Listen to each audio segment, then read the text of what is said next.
Yaris, courtesy of Hanover Toyota in Hanover, PA. And so the Yaris has been around for quite a while before in sedan form. However, 2020 marks the first year of the Yaris hatchback. Therefore, I had to check it out. So what do you say? Let's go ahead and jump right into it. And as always, let's start with pricing.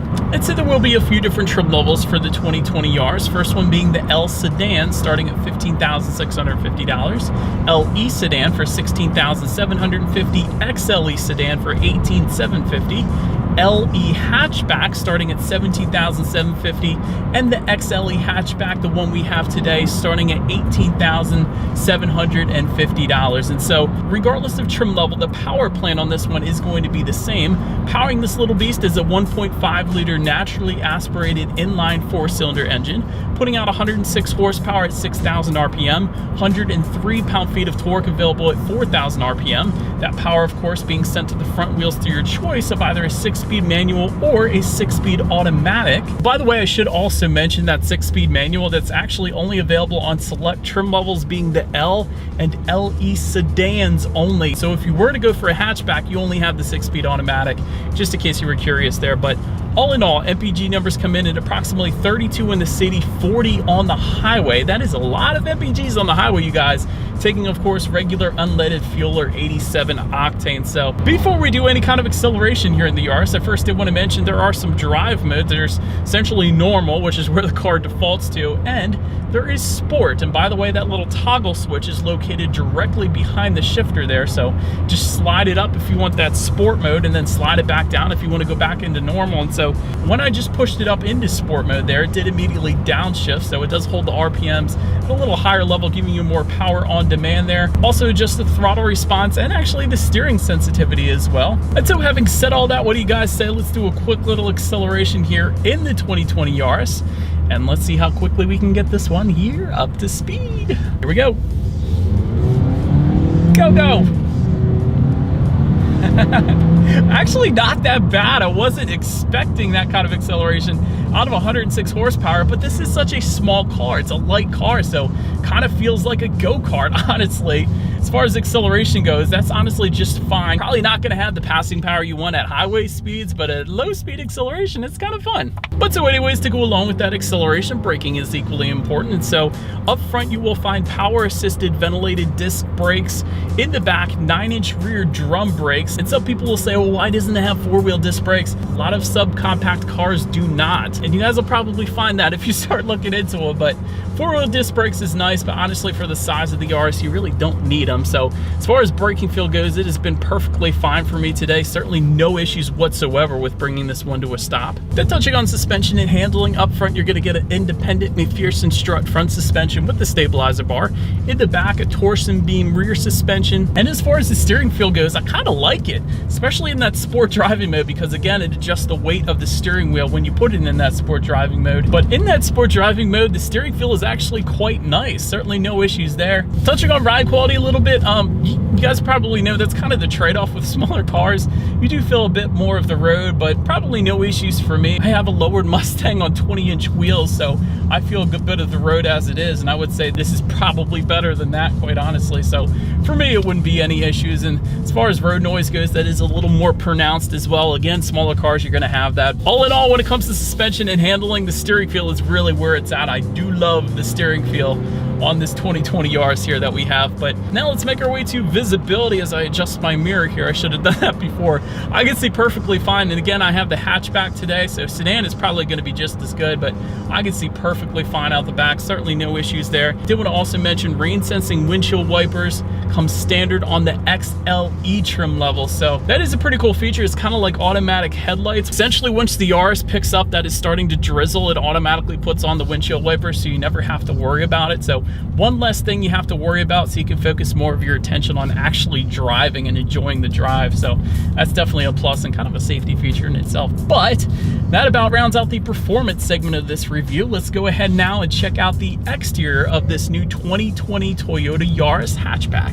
All right, you guys, here it is, the side profile of the 2020 Toyota Yaris hatchback. I actually believe I like it better than the sedan, but either way, I think the front is actually the best part of the Yaris here. Up front, you're going to have a large black mesh front grille, of course, and taking a look to the sides when it comes to the headlights, as far as the design goes, it actually kind of reminds me of the Infiniti Q50, which is a good thing. It kind of has that downward facing angled headlight, so in my opinion, it gives it a little more aggressive appearance there, so it looks good there. Halogen headlights will come standard for the L and LE trim levels. LED headlights are actually going to come with the XLE trim levels, so therefore that is actually what you're looking at right now. Automatic feature is going to come with those LED headlights as well, meaning when it starts to get dark out, they're going to turn on automatically for you there. LED daytime running lights, also standard with that. And we'll say if you go with the LE trim level and up, you're going to find fog lights incorporated into that lower portion, lower corners of that front grille. I thought that was kind of an interesting placement. Rather than putting it actually on the body, they incorporated it into the grille. I kind of like it, actually. It's different. And so anyways, making your way to the side on this one, body colored power adjustable side mirrors will actually come standard on all trim levels, and they will be heated with LED integrated turn signals if you were to go with one of the XLE trim levels. Body colored door handles are actually also going to come standard, and this is something I don't always mention in my reviews, but I do on lower price vehicles, because a lot of times with entry-level cars, they will actually be a black plastic. So it is kind of nice that body colored door handles come standard even on the base trim level of the Yaris, so that's a good thing. Taking a look down at the wheel setup, 15-inch steel wheels will come with the L trim level. 16-inch dark gray split 5-spoke alloy wheels are going to come with every other trim level, and that of course is what you're looking at right now. And they actually look really good on this one, I will say that as well. Then making your way to the back, if you go with the LE trim level and up, whether it be the sedan or the hatch, you will find a rear spoiler back there. Integrated brake light, of course, with the hatchback version. Rear window wiper, again, with the hatchback. That's always useful. And just below that rear window wiper, you will find trim level badging back there as well. And for anybody who's curious, Toyota does typically put LED lights on just about all of their vehicles, but not this one. Just in case anybody was wondering. But anyhow, just below it all, I like this too. Single exhaust outlet with a chrome tip, actually for all trim levels, and it is exposed. A lot of manufacturers these days are tucking it up underneath, and in my opinion, just does not look as good as the good old-fashioned exposed exhaust outlet with the chrome tip. So you guys know what we have to do next. As always, here is that exhaust clip.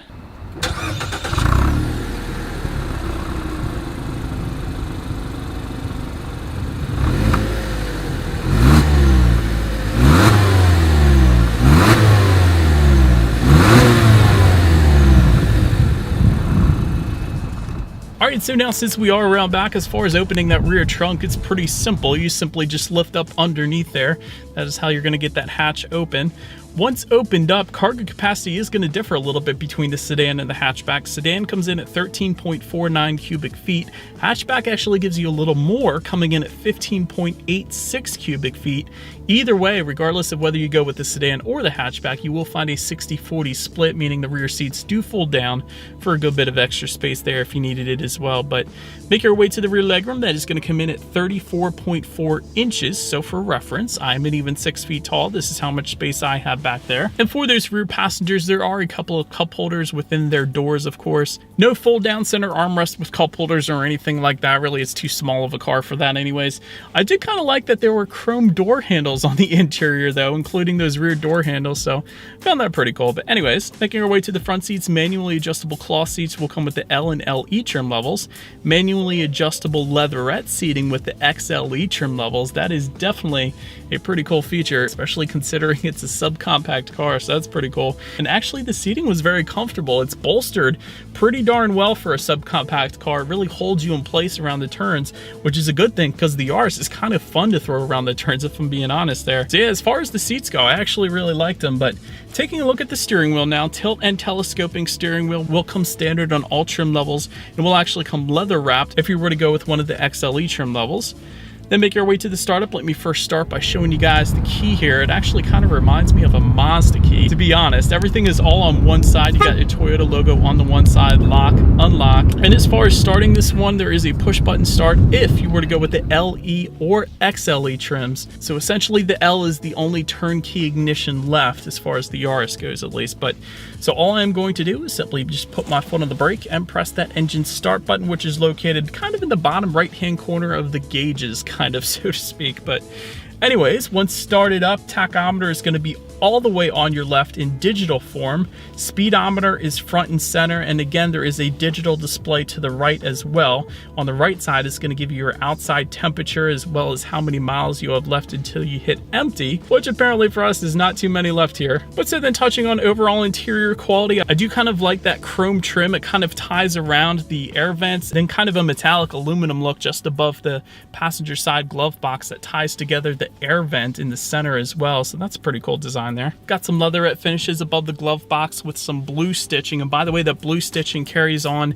to the doors as well. A lot of really nice finishes actually, surprisingly, for a Yaris. So definitely impressed there. Just in front of the shifter, you're going to have a 12-volt power outlet, 2 USB charging ports, and a little cubby area to store whatever you'd like. Then just behind the shifter, there's actually a circular dial and buttons to help control what is on that tech display. And I'll get more into the tech display later because it is a touchscreen display, but you can use the circular dial and buttons, which actually may better help you when you're actually driving because it is somewhat of a reach to that tech display when you're actually driving, which is probably why they put it there, without a doubt. But anyways, just behind that, 2 cup holders and then a small little cubby area surrounded by a carbon fiber plastic-ish look. Overall, honestly, interior quality though surprised me.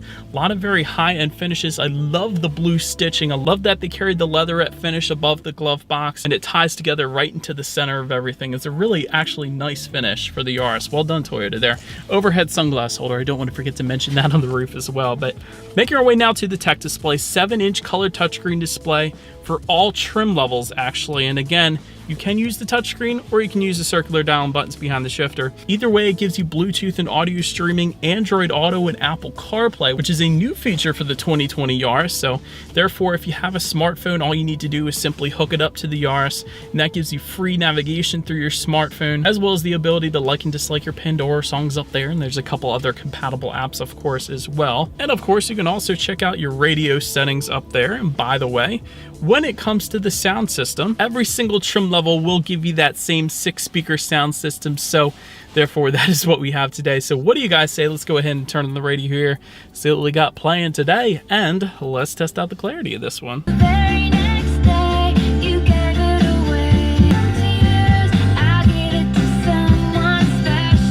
Actually a decent amount of bass, quite honestly, for a 6-speaker sound system. Good bit of clarity. Honestly, this isn't that big of a vehicle, so the sound system, 6 speakers is more than enough. A lot of cars this size will give you 4. This one gives you 6, so that's a plus in my book. But last thing I wanted to mention to you guys on that tech display is when you do put the Yaris in reverse, you will find a rear view camera letting you know who or what is behind you, which is always going to lead us into safety. And so to start, front side and side curtain airbags will come standard. In the back, you're going to have latch, aka lower anchors and tethers for children for the rear car seats. Also back there, rear child door locks, tire pressure monitoring system will come standard.